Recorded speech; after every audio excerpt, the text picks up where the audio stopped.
yourself all this. This. You could have been free. Instead, this. You could have died with me, Simon. Death. Nothingness. One with gravity together. Death and sex. Sex on a Saturday. Sex after beers. Saturday beers and sex. Beers and revolution. My cunt enveloping your soul. Your tongue investing. My body writhing to your rhythm. You invaded my body with daggers of revolution. Marx, Bakunin, Eric from the same society, anarchist, communist, leftist, new left, 1968 streets of Prague, Prussian tanks rolling on the big parade, 1970, ho, ho, ho, Chi Minh!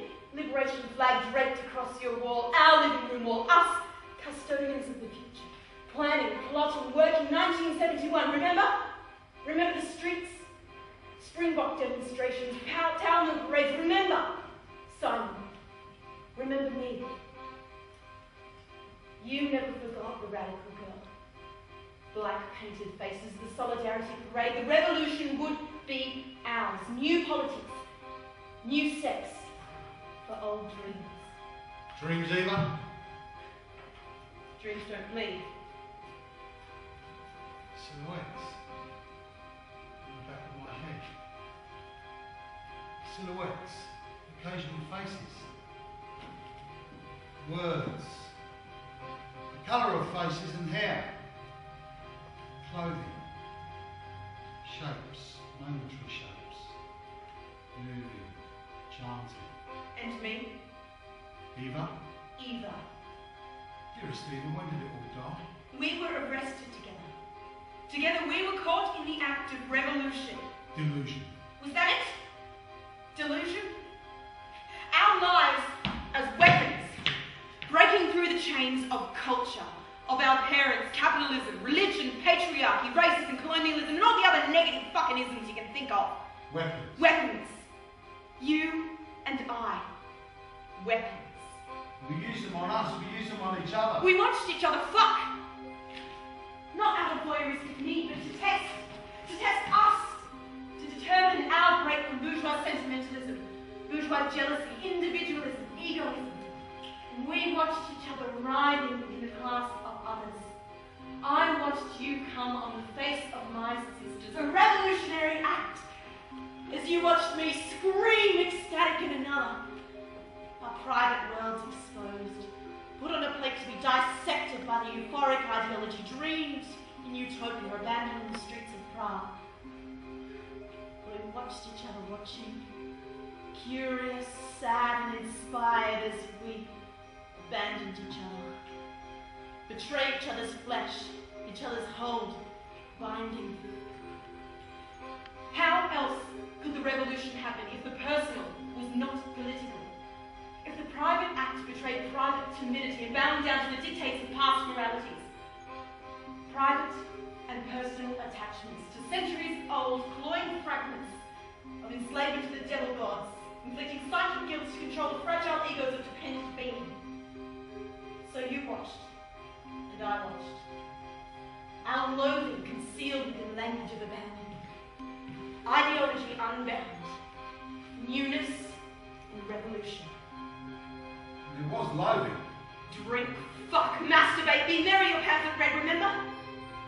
Sex was never supreme in the revolution. No. It was submerged within the need to revolt, upset, destroy the past order, and all order is derived from the control of sex, liberated from the control of the other. The other. We were still each other's servant. Did it drive you mad? Sex and revolution. Gonorrhea and revolution.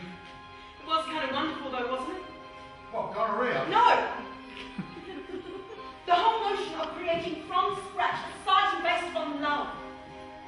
Caring for each other without boundaries, institutions or authority born of coercion. A society without the organs of confinement and compartmentalization, where even the borders of nation states would disintegrate.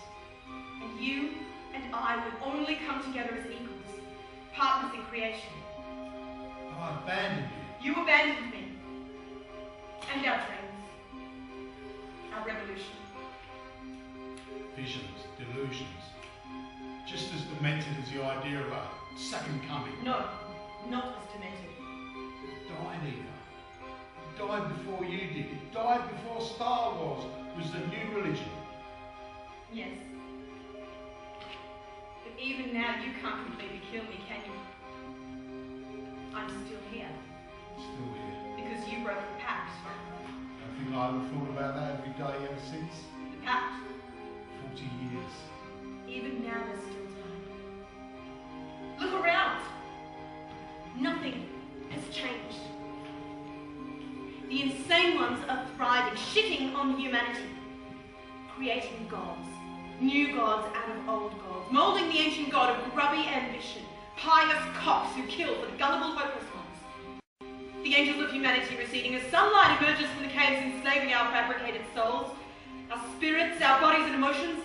Plato's cave of petty belief, manufactured to kill, disguised in the smoke through which we see the dead and dying from the effects of arrogant swine, posing as human beings whose psyches stink like rancid bacon. Belief and killing. Killing for some vengeful and ignorant god, a god ignorant of humanity. Is God ignorant or just plain stupid? You seem to always side with the most ignorant and stupid among us. That should be a question for the scholars. Or perhaps, is God a puppet of state-sanctioned insanity? 40 years. Never lost your way with words, your succinct way of putting things. Paint me a picture. On my tomb,